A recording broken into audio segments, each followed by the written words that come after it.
Assalamualaikum warahmatullahi wabarakatuh. Yang terhormat Bapak Igede Marendra, ST, MT, MM, selaku dosen pengampu mata kuliah aplikasi komputer statistik, serta rekan-rekan semua yang sedang menonton video ini. Perkenalkan, kami dari kelompok 6. Di video ini kami akan menjelaskan proses pengolahan data SPSS berdasarkan data Excel UAS yang telah diberikan. Di sini setiap anggota kelompok akan menjelaskan tahapan pengujian yang berbeda. Sebelumnya,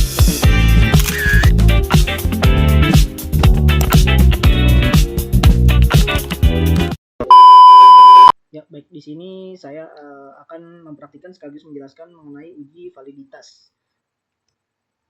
Kita sudah ada datanya, tinggal kita copy,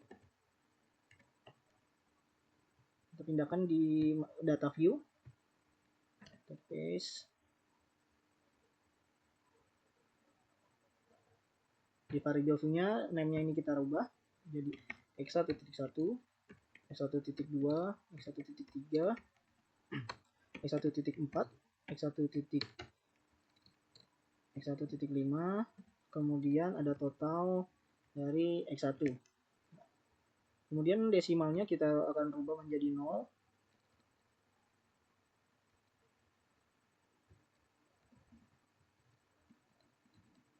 Ya. Selanjutnya kita akan copy paste lagi data yang dari x2. Kembali ke data view, kita paste. Kita rubah kembali di data view-nya. Ini ada x2.1, x2.2, x2.3, x2.4, x2.5, x2.6, dan juga total dari x2. Jangan lupa kita rubah kembali 0. Dan terakhir kita memindahkan variabel y.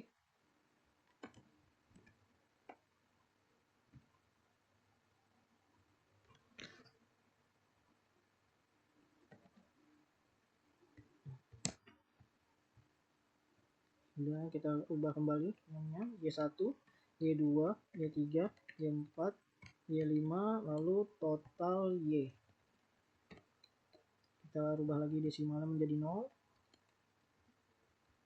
Oke, setelah sudah datanya sudah dan variabel sudah terganti semua, kita akan melakukan uji validitasnya. Itu kita dengan klik analyze, lalu pilih correlate, kemudian klik bivariate. Di sini kita akan memindahkan semuanya, pindah ke kolom variabel. Kita akan copy semua, kita pindahkan ke variabel, lalu kemudian kita oke. Dan sini akan muncul hasilnya. Nah, di sini akan muncul kolerasinya. Ini uji validitas. Kemudian saya akan melakukan uji reliabilitas. Langkahnya ada analyze, kita pilih analyze, lalu kemudian scale, lalu kita klik reliability analysis. Nah, dari semua ini kita pindahkan hanya pada kolomnya aja, tidak perlu totalnya. Jadi kita biar lebih mudahnya kita pindahkan dulu semua, lalu kita pilih yang totalnya, kita balikan. Oke, sudah. Lalu kemudian kita klik statistik, lalu kita centang bagian item, kemudian scale, lalu scale if item delete. Setelah sudah kita centang tiga-tiganya, lalu kita klik continue, kemudian oke. Nah, di sini sudah ada hasilnya.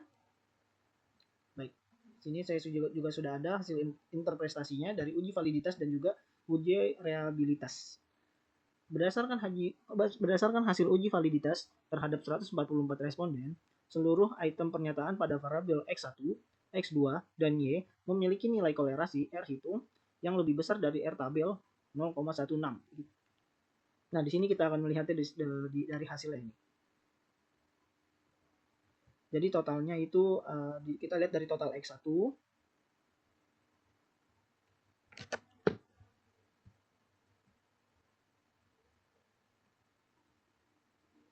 total X2, dan total dari Y.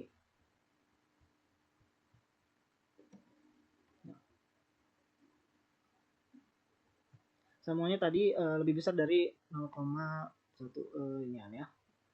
Serta signifikansi kurang dari 0,05. Nah, hal ini menunjukkan bahwa setiap item pernyataan mampu mengukur variabel yang diteliti secara tepat, sehingga seluruh item dinyatakan valid dan dapat digunakan dalam penelitian. Lalu kemudian hasil uji reliabilitas kita lihat di sebelah sini.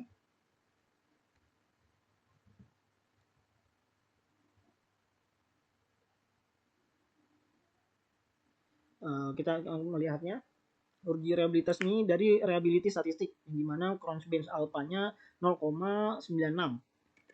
Jadi hasil uji reliabilitasnya menunjukkan nilai komprehensif alpha sebesar 0,896. Nah, nilai tersebut lebih besar dari batas minimum yaitu 0,70, yang berarti instrumen penelitian memiliki tingkat konsistensi yang sangat baik. Dengan demikian, seluruh item pernyataan dinyatakan reliable dan mampu memberikan hasil pengukuran yang konsisten. Baik, sekian dari saya. Terima kasih. Assalamualaikum warahmatullahi wabarakatuh. Pada video kali ini saya akan melanjutkan tahapan pengujian dari kelompok kami. Sebelumnya, perkenalkan nama saya Lutfi Triandiani dari kelompok 6. Pada bagian ini, giliran saya akan mempraktekkan sekaligus menjelaskan mengenai uji normalitas. Nah, di uji normalitas ini nanti kita akan melihat pembuktiannya melalui dua cara. Selain menggunakan uji statistik Kolmogorov-Simonov, saya juga akan menunjukkan pengujian menggunakan metode grafik, yaitu grafik histogram dan normal plot. Oke, langsung saja kita ke file datanya terlebih dahulu di Microsoft Excel. Bisa dilihat di layar, ini file data luasnya. Di sini terdapat 3 shape variabel, yaitu shape X1, shape X2, dan shape Y. Perlu diingat, untuk melakukan uji normalitas data yang kita ambil bukanlah nilai pembukti kuesioner, melainkan nilai total dari masing-masing variabel. Oke, pertama kita tes X1 ini ya. Kita ke shape X1, kita blok semua angka di kolom total X1 dari responden 1 sampai 144. Kita copy, kemudian kita buka aplikasi SPSS. Di bagian variable view, saya sudah membuat 3 variabel bernama X1, X2, dan Y. Jadi kita langsung masukkan saja data view. Kita masukkan yang sudah di copy tadi ke kolom X1 di SPSS. Kita paste. Kemudian kita kembali lagi ke Excel ya. Kita ke set X2, kita blok angka total, kita blok semua angka di kolom total X2 ini, kita copy dan kita masukkan ke kolom X2 di SPSS. Oke, yang terakhir ke set Y, kita blok semua angka di kolom total Y,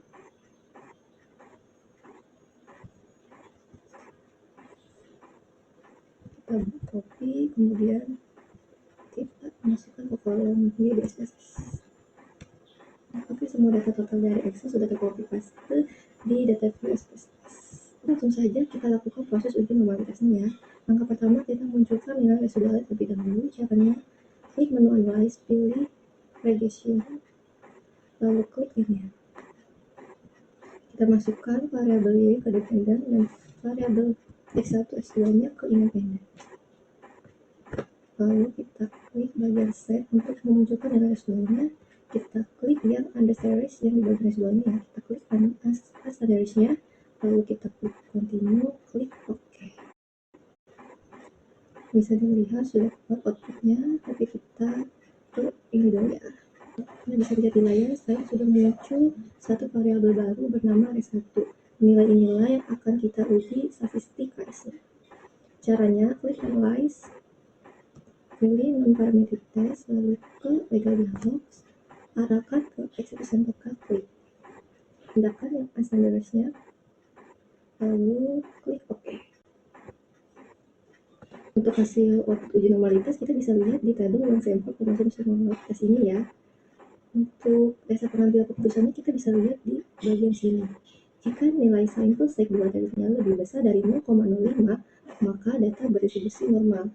Bisa dilihat bersama nilai signifikasi di sini sebesar 0,200. Karena nilai 0,200 lebih besar dari 0,05, maka dapat disimpulkan bahwa nilai residual model regresi ini berdistribusi normal. Nah, setelah hasil uji statistiknya terbukti normal, sekarang kita akan memunculkan grafiknya sebagai bukti pendukung. Caranya sama seperti tadi, kita ke menu Analyze, kita pilih Regression, klik linear. Nah, untuk terjadinya sama seperti tadi, variabel yang independen dan x2 tapi independen. Kita akan pilih close, kemudian kita pilih sheriff ke y dan jpeg ke x. Lalu itu untuk centang histogram dan normal pivotnya, karena kita akan melihat grafiknya dari ini ya. Klik continue dan klik OK. Sekarang kita tunggu terlebih dahulu. Oke, sekarang mari kita lihat hasil output grafiknya. Pertama, pada grafik histogram ini, kita bisa perhatikan sebaran batang-batangnya membentuk pola yang simetris atau menyerupai bentuk lonceng.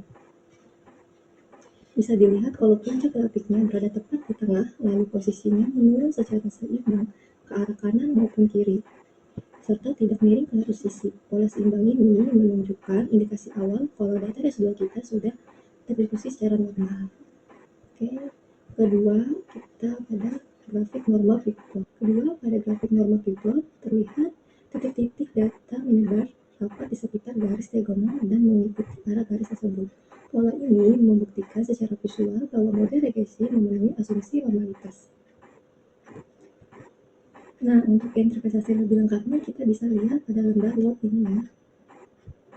Pada lembar Word ini saya sudah pindahkan semua hasil output dari SPSS tadi dan sudah saya beri keterangan terkait interpretasinya. Mari kita bahas. Bisa lihat, kita akan melihatnya di tabel one sample simonotis ini ya. Dasar pengambilan keputusannya kita lihat pada nilai sampel stick Taylor ini. Jika nilai sampel stick ini lebih besar dari 0,05, maka nilai residual dinyatakan berdistribusi normal. Bisa kita lihat hasil interpretasi berdasarkan hasil output uji sampel work chromosom tes ini. Pada tabel ini, nilai signifikasi yang kita dapat adalah 0,200 dengan total sampel sebanyak 144.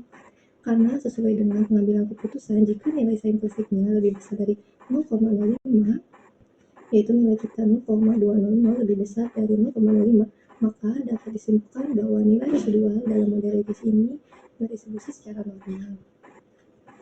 Oke, untuk yang grafiknya, untuk interpretasi grafik histogram berdasarkan grafik histogram di atas, sebaran batang data terlihat menyerupai bentuk lonceng.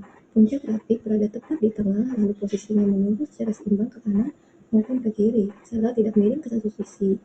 Hal ini membuktikan indikasi awal bahwa nilai residual berdistribusi secara normal. Dan yang kedua, untuk metode grafik, selanjutnya di normal pivot, interpretasi grafik normal pivot berdasarkan gambar grafik normal pivot ini terlihat data menyebar rapat di sekitar garis diagonal dan mengikuti arah garis tersebut. Pola ini membuktikan secara visual bahwa model regresi ini memenuhi asumsi normalitas. Oke, langsung saja kesimpulannya melalui integrasi hasil analisis data baik dari pembuktian statistik whole sample kromosom simonotis yang menghasilkan nilai signifikasinya 0,200 lebih besar dari 0,05 maupun melalui konfirmasi visual grafik, histogram, dan normal pivot, maka dapat disimpulkan bahwa nilai residual dalam model regresi ini terbukti berdistribusi normal. Demikian uji normalitas terpenuhi dan data dinyatakan layak untuk digunakan pada pengujian selanjutnya. Sekian penjelasan dari saya mengenai uji normalitas. Selanjutnya, tahapan pengujian berikutnya akan dijelaskan oleh rekan kelompok saya. Terima kasih. Wassalamualaikum warahmatullahi wabarakatuh. Assalamualaikum warahmatullahi wabarakatuh. Di sini saya bakal memasukkan data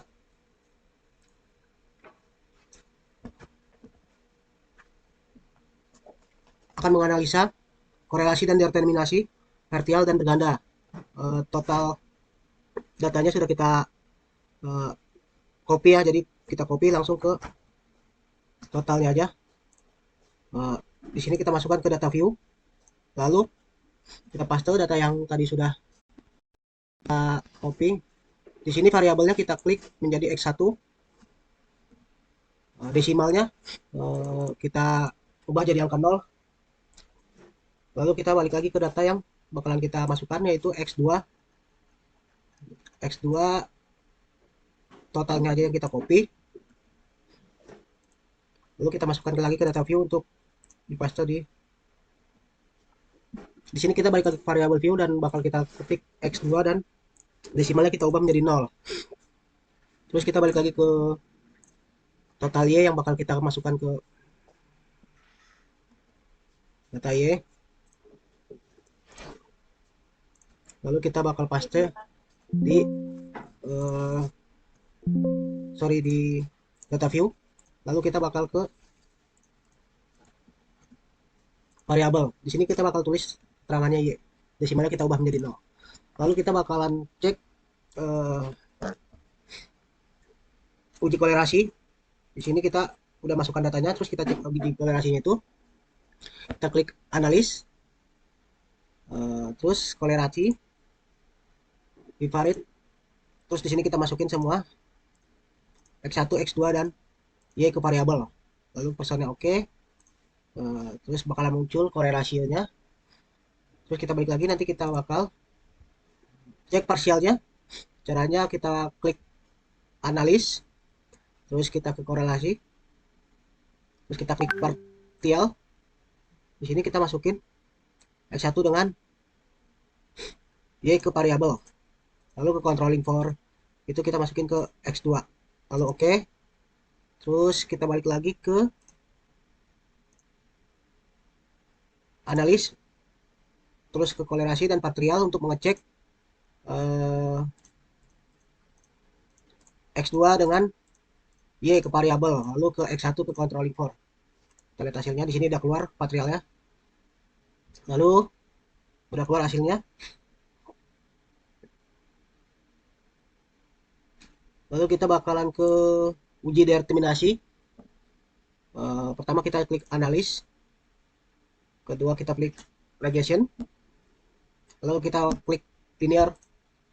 Di sini kita masukin X1 ke dependent, X2 ke independen, dan Y ke independen. Oke, statistik langsung kita klik estimasi oke, mode lift oke, mode fit oke. Di sini kita masukin deskripsinya. Oke, kita klik semua ya, lalu continue, terus kita cek. Nah, di sini regressionnya keluar korelasinya. Bisa dilihat ya hasilnya dari R semua. Penjelasannya di sini intervensinya adalah jika R sama dengan 0,402 maka 40,2% variasinya dapat dijelaskan oleh X1 dan X2 secara bersamaan, sedangkan 59,8% dipengaruhi faktor lain.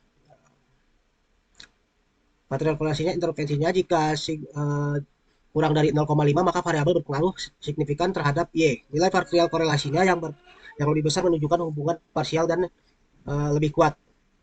Berdasarkan output SPSS, hubungan X1 dengan Y setelah mengontrol X2 sebesar nilai korelasi parsial yang diperoleh. Hubungan X2 terhadap Y sedang mengontrol X1 juga dapat dilihat dari tabel parsial korelasi.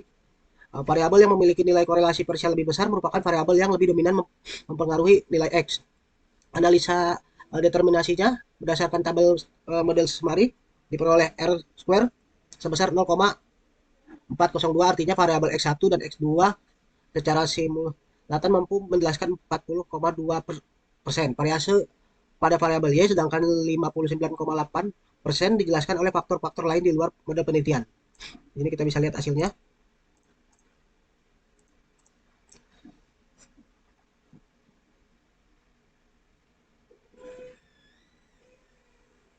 Oke, mungkin dari saya sekian.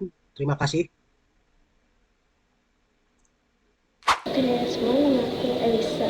Di sini tuh aku bakal ngejelasin dua materi. Yang pertama itu ada regresi linear sederhana dan hipotesis uji T. Yang kedua ada regresi linear berganda dan hipotesis uji F. Nah, untuk pertama aku bakal ngejelasin regresi linear sederhana dan hipotesis uji T. Nah, di sini tuh aku udah ada datanya ya sebenarnya. seperti data di Excel. Respondennya itu sebanyak 144. Oke. Dan kita langsung aja ke SPSS-nya. Untuk SPSS yang pertama itu sini kita ke variable view, lalu ketik X1, X2 dan Y. Nah, desimal ini kita harus ganti jadi 0 ya teman-teman. Di sini juga diganti karena ada beberapa angka ya kan. Di situ kita ke datanya lagi. Kita copy paste total X1 nya aja ya, jangan semuanya, kita fokus di totalnya saja.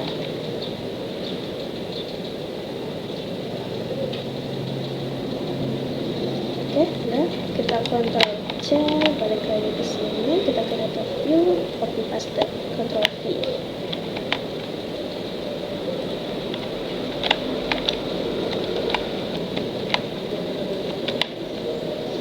Udah semua. Ini udah aku salin semua ya di sini. Setelah itu kita ke analisis ini, ke regression, pilih linear.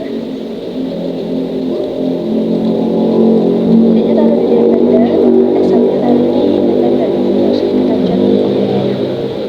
Nah, kita udah ada nih hasil inputnya di sini ya teman-teman. Nah, untuk pembahasannya aku bakal jelasin di sini. Ini kita aku akan jelasin tabel di model Sumari. Jadi pada tabel ini tuh terdapat beberapa informasi penting, yaitu nilai R dan nilai R square. Nah, nilai R ini atau biasa kita sebut nilai korelasi sebesar 0,519. Nah, angka ini tuh menunjukkan bahwa terdapat hubungan antara variabel bebas X1 dengan variabel terikat Y. Misal kita nilai R square, yaitu sebesar 0,269. Nah, nilai ini tuh disebut juga sebagai koefisien determinasi yang digunakan untuk mengetahui seberapa besar pengaruh variabel X1 terhadap variabel Y. Nah, untuk mengubahnya menjadi persentase, nilai R square itu dikalikan 100%, seperti ini ya teman-teman. Udah ngejelasin. Jadi totalnya itu kita mendapatkan 26,9%. Nah, artinya variabel X1 mampu menjelaskan atau memengaruhi variabel Y sebesar 26,9%. Nah, sedangkan sisanya sebesar 73,1% dipengaruhi oleh faktor-faktor lain di luar penelitian ini. Nah, selanjutnya aku bahas tabel koefisien. Kenapa ANOVA nggak dijelasin? ANOVA ini biasanya untuk regresi linear berganda ya teman-teman. Jadi kita langsung ke koefisien saja. Sini, jika nilai C kurang dari 0,05, itu berarti ada pengaruh secara signifikan. Dan jika nilai C tepat di angka 0,05, maka untuk mengetahui ada atau tidaknya pengaruh variabel independen terhadap variabel dependen, bisa menggunakan perbandingan T hitung dengan T tabel. Nah, nilai C variabel X1 ini kita lihat di sini ya. Ini 0,00 ya. Yang kita dapatkan, yang artinya variabel X1 berpengaruh signifikan terhadap variabel Y. Nah, untuk hasil uji T-nya itu jika T hitung lebih dari T tabel, yang artinya terdapat pengaruh yang signifikan. Jika T hitung kurang dari T tabel, artinya tidak terdapat pengaruh yang signifikan. Di sini aku udah hitung, T hitung ini dari mana? Nah, T hitung ini nih kalian bisa lihat di tabel koefisien yang T ini ya, di total X1, bukan di konstan ya, tapi di X1. Di sini terdapat 7,227. Untuk tabel hitungnya aku bakal kasih tahu caranya gimana. Untuk rumusnya itu pakai tin free kurung kecil 0,05. Itu kita lihat nih JF nih. JF residualnya kita dapat 142. Kurung lalu ketik enter. Terdapatlah di sini tabel. Nah, sini kan T hitung, kalau T hitung lebih dari T tabel, maka terdapat pengaruh signifikan. Nah, di sini T hitungnya lebih besar kan daripada T tabel, yang berarti ini tuh ada pengaruh signifikan ya teman-teman. Nah, kita balik lagi ke SPSS untuk analisis X2 nya. Caranya sama seperti tadi, regression, linear, kemudian dipindahin jadi ganti X2. Nah, sini output yang udah kita dapatkan. Nah, ini aku udah taruh di sini ya semuanya. Jalannya sama kayak tadi, kita fokus ke model summary sama coefficient. Nah, pada tabel model summary ini terdapat beberapa informasi penting. Nilai R itu sebesar 0,608. Nah, nilai R square-nya itu ada 0,369. Nah, jika nilai R atau nilai korelasi sebesar 0,608, nah angka ini tuh menunjukkan bahwa terdapat hubungan antara variabel bebas X2 dengan variabel terikat Y. Nah, selanjutnya untuk R square-nya itu sebesar 0,369. Nah, nilai ini tuh disebut sebagai koefisien determinasi yang digunakan untuk mengetahui seberapa besar pengaruh variabel X2 terhadap variabel Y. Nah, untuk mengubahnya menjadi persentase sama kayak sebelumnya, dikalikan 100 ya. Nah, di sini kita dapat hasilnya 36,9%. Nah, artinya tuh variabel X2 mampu menjelaskan atau memengaruhi variabel Y sebesar 36,9%. Nah, sedangkan sisanya itu sebesar 63,1% yang dipengaruhi oleh faktor-faktor lain di luar penelitian ini. Selanjutnya kita bahas di tabel coefficient. Sama kayak tadi ya, kalau misalkan nilai sig-nya itu kurang dari 0,05, ya berarti kan ada pengaruh secara signifikan. Nah, tapi kalau misalkan nilai sig-nya tepat di angka 0,05, maka untuk mengetahui ada atau tidaknya pengaruh pada variabel independen terhadap variabel dependen itu kita gunakan T hitung dengan T tabel. Dan di sini kan nilai total Tx2-nya sig-nya itu kan 0,00 ya. Nah, Bapak berkesimpulan variabel X2 berpengaruh signifikan terhadap variabel Y. Untuk caranya sama, hasil T itu kayak yang seperti tadi tuh, yang pakai rumus sama dengan if 0,5